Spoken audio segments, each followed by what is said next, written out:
Welcome back to my channel. आज की video में हम डिस्कस करेंगे एफसीआई असिस्टेंट ग्रेड 3 का जो एग्जाम है उसके लिए important biology one liner questions. जी हाँ, जैसा कि हम सब जानते हैं कि आने वाले दिनों में मेंस का पेपर होने वाला है, तो उसके लिए क्यों ना तैयारी अभी से चालू कर दें।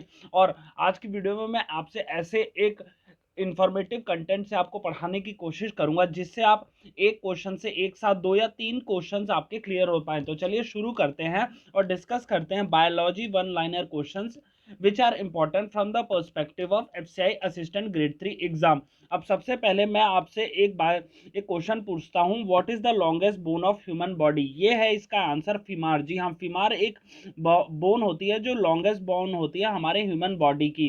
अब नेक्स्ट है, what is the green colour in the leaves known as, मतलब क्या है, जो हमारी प्लांट्स होते हैं उनकी लीव्स के ग्रीन कलर की होती है, वो किस पिगमेंट की वजह से होती है, वो होती है आपकी क्लोरोफिल की वजह से।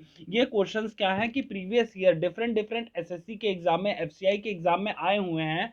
तो हम जितना ज़्यादा इसको अच्छे से प्रैक्टिस करेंगे आपकी तैयारी उतनी अच्छी होगी। और इस पीडीएफ वीडियो का पीडीएफ लिंक मैं अपने टेलीग्राम चैनल पे भी डाल दूंगा, अगर आप चाहें तो वहां से जाके इस पीडीएफ को डाउनलोड कर सकते हैं। अब नेक्स्ट है आपका, among the salivary gland, adrenal gland, thymus and pineal gland which is not part of the endocrine gland. अब इसका आंसर है सलाइवरी ग्लैंड। सलाइवरी ग्लैंड इन चारों में से एक एंडोक्राइन ग्लैंड का पार्ट नहीं होता। नेक्स्ट है आपका, अब एंडोक्राइन और एक्सोक्राइन में आप ऐसे समझिए, एंडोक्राइन क्या होते हैं जो अंदर की तरफ रिलीज हो, और एक्सोक्राइन जो बाहर की तरफ। और सलाइवरी ग्लैंड क्या है, सलाइवा निकलता है और सलाइवा आपका बाहर निकलता है, तो उसको एक्सोक्राइन ग्लैंड है आपका सलाइवरी ग्लैंड। नेक्स्ट है आपका, what is the full form of DNA. DNA का फुल फॉर्म होता है डीऑक्सीराइबो न्यूक्लिक एसिड। इसका कई बार एसएससी के एग्जाम्स में पूछा जा चुका है, तो आप इसको अलग से मार्क करके रखिएगा, डीऑक्सीराइबो न्यूक्लिक एसिड। और ये सब जो इतना मैं पढ़ा रहा हूँ ना, इसके आप साथ के साथ नोट्स बनाते रहिए, क्योंकि जितने ज्यादा नोट्स बनाएंगे आपका उतना ज्यादा रिवाइज होगा और एग्जाम में आप उतने अच्छे से प्रिपेयर होंगे।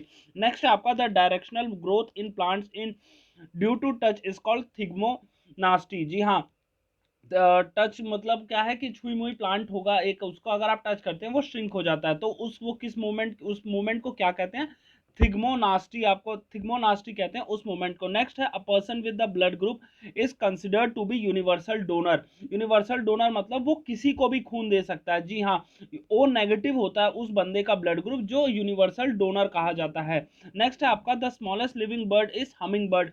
हमिंग बर्ड एक स्मॉलेस्ट लिविंग बर्ड होती है। नेक्स्ट है आपका, among amoeba, cat, human and horse which is not a multicellular animal.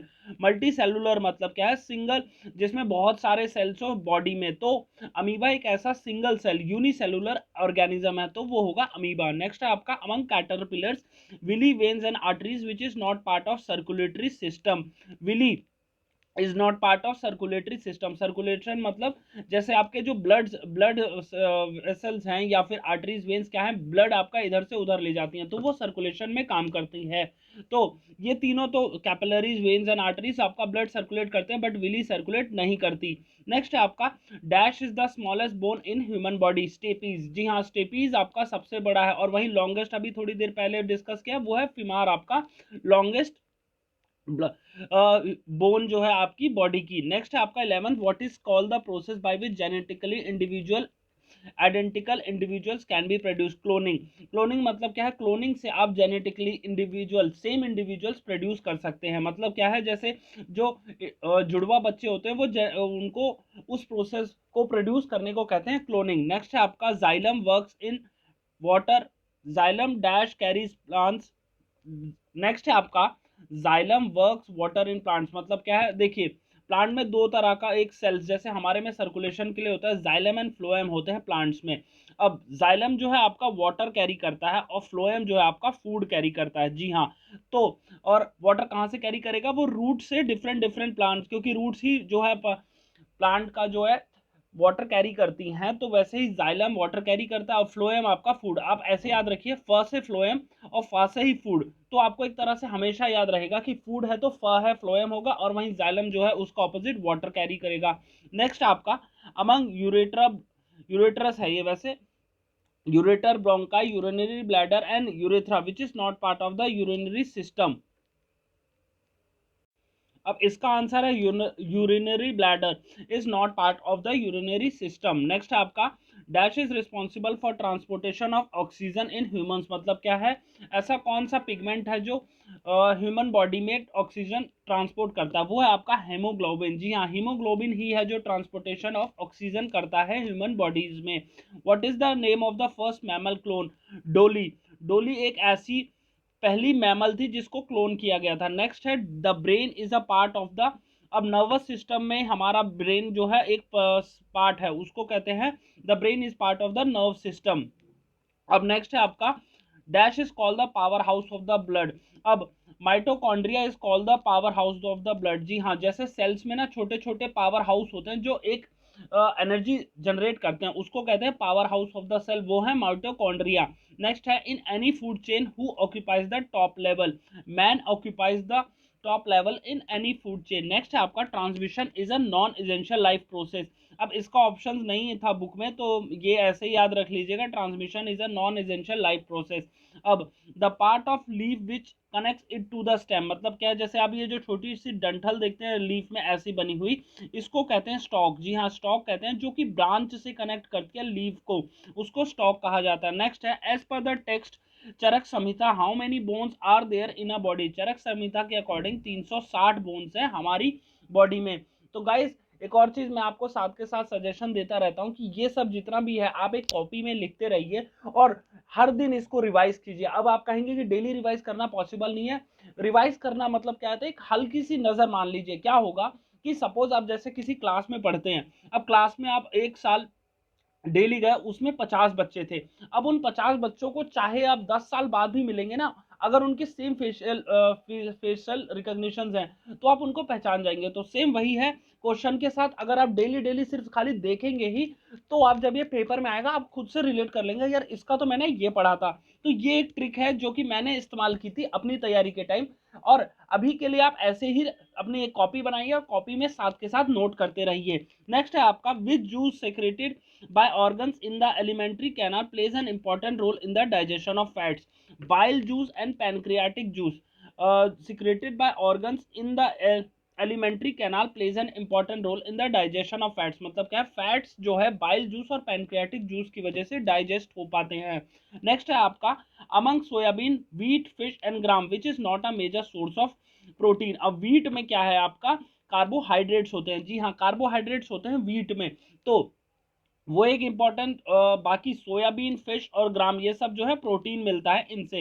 Next है among octopus squid clown fish and whale which aquatic animal does not have gills? Whale. Whale, जी हाँ, whale जैसे कि हमें सब पता है उसके, व्हेल एक मैमल है। जी हाँ, मैमल है तो उसके गिल्स नहीं होते। नेक्स्ट है आपका endemic species is described as species that are found only in some particular areas, मतलब क्या है, एक एक स्पीशीज जो सिर्फ एक पर्टिकुलर एरिया में पाई जाती है उसको कहते हैं endemic species.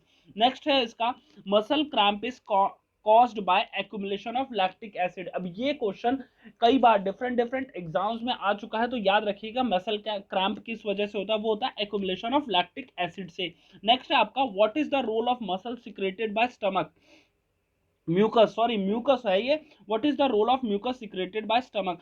To protect the lining of the stomach. जी हाँ, मतलब क्या है, एक ना स्टमक में एसिड कई ज्यादा जनरेट हो जाता है कई बार, तो ये जो म्यूकस है, म्यूकस मींस क्या है, एक एक्स्ट्रा लेयर, प्रोटेक्टिव लेयर बन जाती है स्टमक के ऊपर, इसकी वजह से आपका स्टमक की लेयर बच पाती है।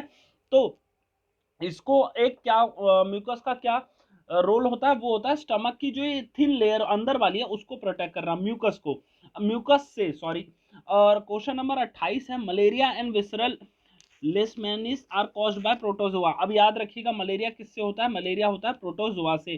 29 है आपका dash collect sound from around auricle, जो कि आपके कान में होते हैं ऑरिकल, वो साउंड को कलेक्ट करता है। नेक्स्ट आपका when oil and fat are kept for a long time that then what process change due to its flavour and order, मतलब क्या है, अगर आप ऑयल और फैट को बाहर खुले में रख दो तो उसकी स्मेल चेंज हो जाती है, किस वजह से, उस प्रोसेस को कहा जाता है रैंसिडिटी। जी हाँ, रैंसिडिटी की वजह से का ऑयल का फ्लेवर और फैट का फ्लेवर बदल जाता है। नेक्स्ट है आपका group of diseases that are caused by air.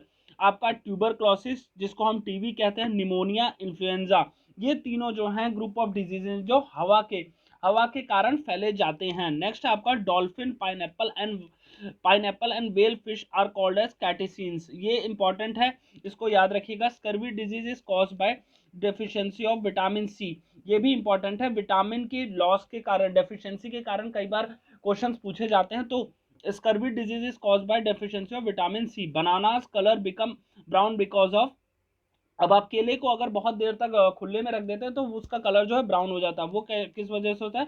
The enzyme present in bananas reacts with air. मतलब क्या है, एक एंजाइम जो है बनाना का एयर से रिएक्ट करता है, इस वजह से उसका कलर चेंज हो जाता है। Which feature are used by protist organism for locomotion. Locomotion क्या है? मूवमेंट। एक मूवमेंट से दूसरे प्लेस से दूसरी जगह कैसे प्रोटिस्ट ऑर्गेनिज्म लोकोमेट करते हैं, उसको कहते हैं फ्लैजेला, जिसकी वजह से वो मूव कर पाते हैं एक डायरेक्शन से दूसरी डायरेक्शन में। In eukaryotic cell there is an organ attached to the membrane with a nucleus which is helpful in working in cellular process.